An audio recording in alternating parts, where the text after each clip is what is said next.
Queridos hermanos, en este tiempo de Adviento, la Iglesia nos invita a que hagamos un paréntesis para mirar a María.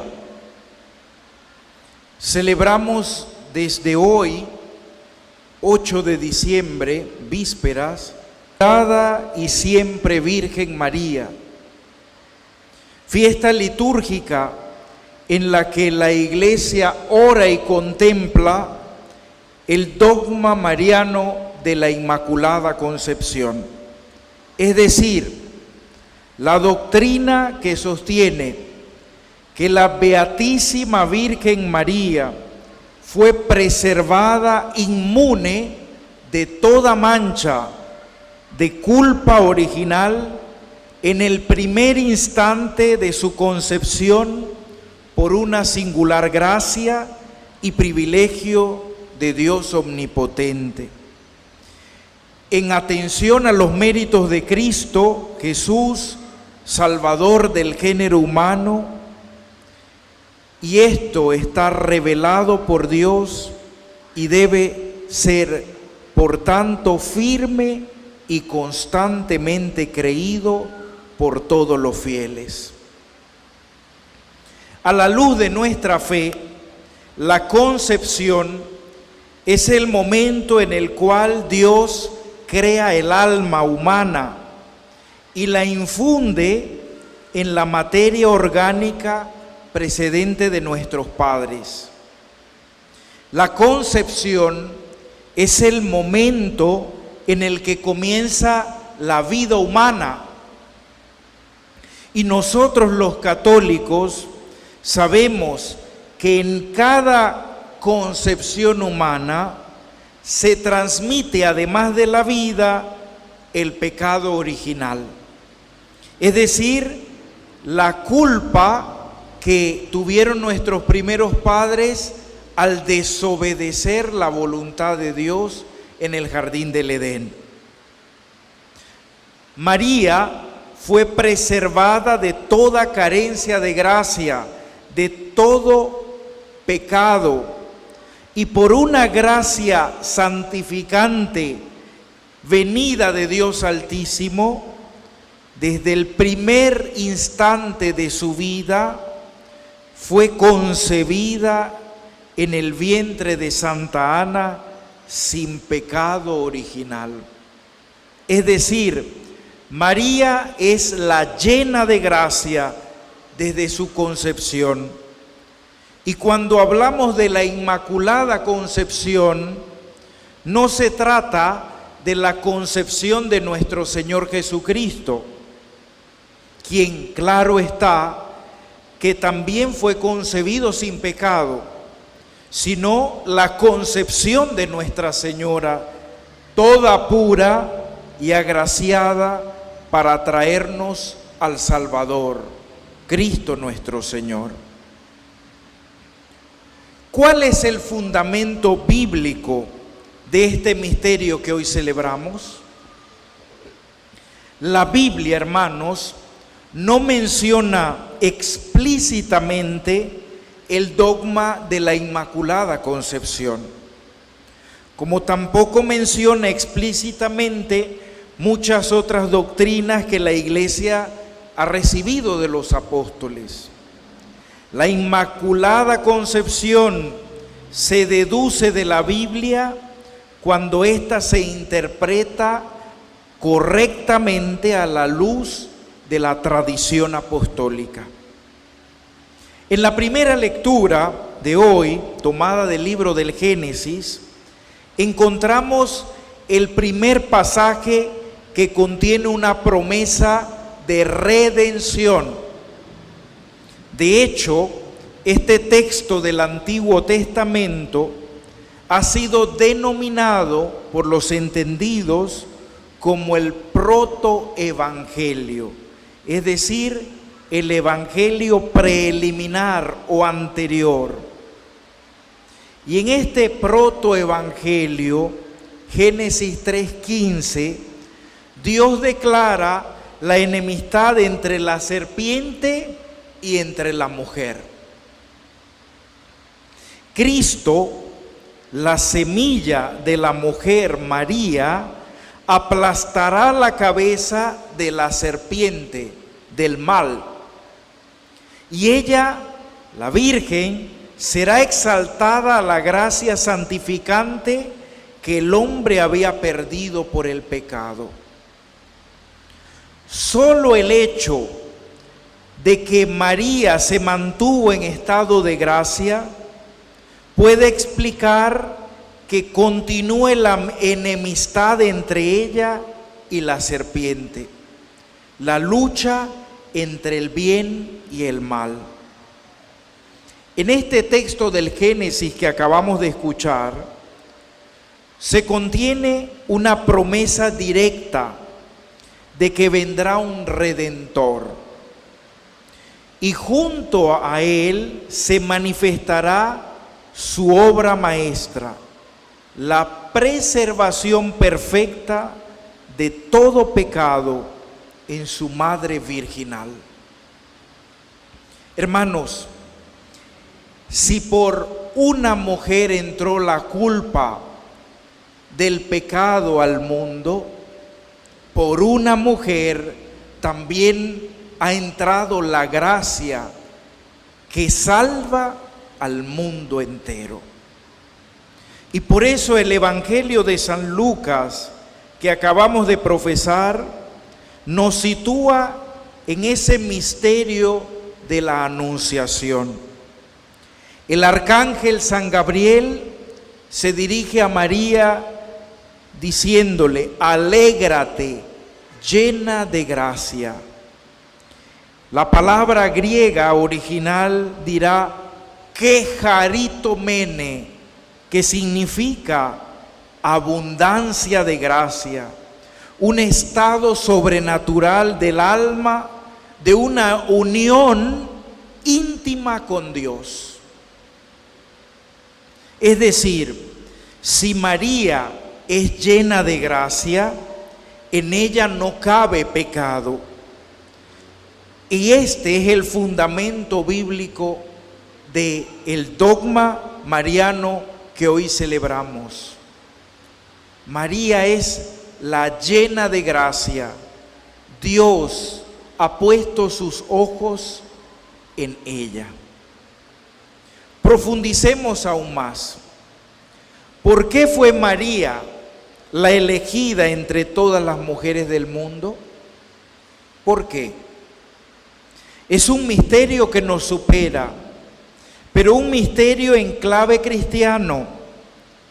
Es decir, no es algo que no podamos saber nada. Al contrario, sí podemos saber y comprender, pero no solo a la luz de nuestro cerebro, de la razón, sino ayudados por la fe. Algo podemos fijar en María, y es por su humildad. En el Magnificat, el cántico de María, María dice: porque ha mirado Dios la humildad de su sierva. Dios miró la humildad de María y se ha conmovido de esa humildad. Y gracias a esa pequeñez y a esa humildad de María, pudiéramos decir que Dios Padre se enamoró de aquella mujer. Dios se ha quedado prendado de la humildad de María. Y este es el verdadero motivo de la elección de Dios por María. María es la criatura más humilde que ha sido creada en la faz de la tierra. La solemnidad que hoy celebramos, la Inmaculada Concepción, es una gran oportunidad para todos, espiritualmente, para que reflexionemos sobre esa virtud de María, la humildad. Es una virtud que todos deseamos, pero nadie desea ser humillado. Una santa del siglo XVI, llamada Santa Teresa de Jesús, definió la humildad de una forma magistral, diría yo, extraordinaria.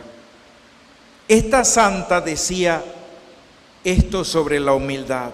Dice, la humildad es vivir en la verdad.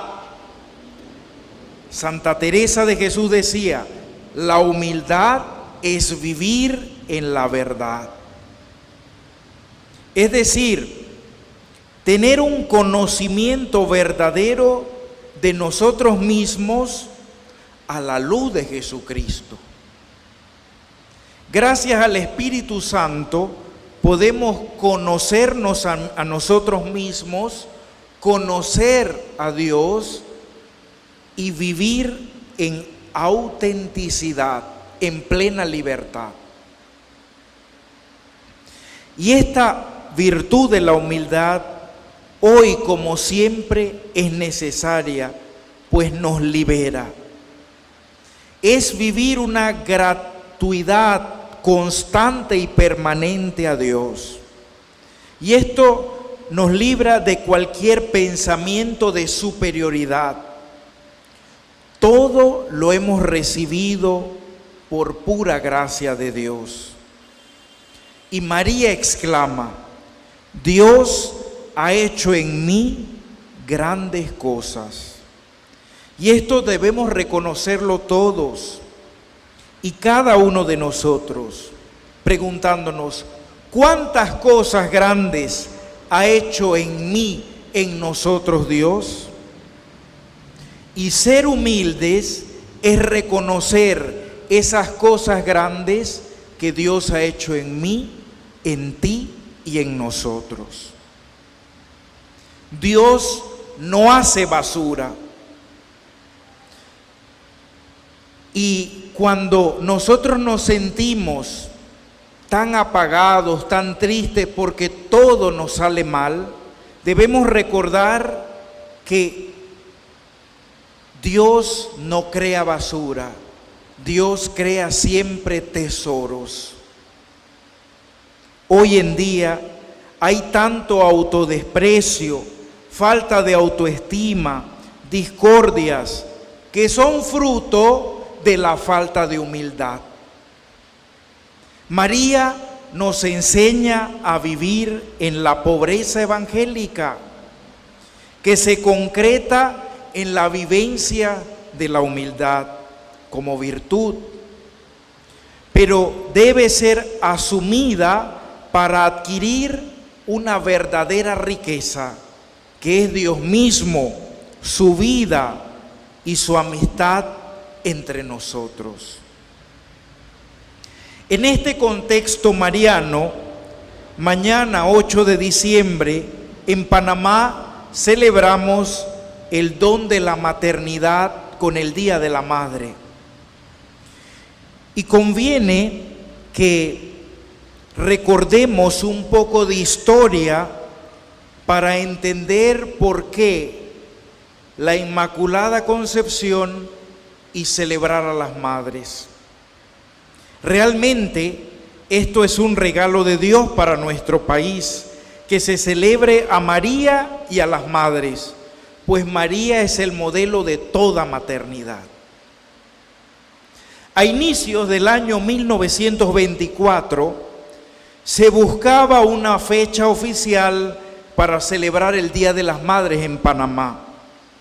Y en un inicio se estableció como resolución oficial el día 11 de mayo de 1924, lo cual fue aprobado por el entonces presidente de la República, don Belisario Porras. Un dato muy curioso es que en esas fechas las oficinas de correos y telégrafos cobraban 5 centavos desde las 7 de la mañana a las 6 de la tarde por cada mensaje que las personas deseaban enviar a sus madres en el interior del país. 6 años después, en 1930, un grupo de damas católicas le escribió a la primera dama, esposa del presidente Florencio Armodio Arosemena, doña Ercilia de Arosemena, con un conjunto de damas católicas, para pedirle que el Día de la Madre se cambiara del 11 de mayo al 8 de diciembre, Día de la Inmaculada Concepción de María.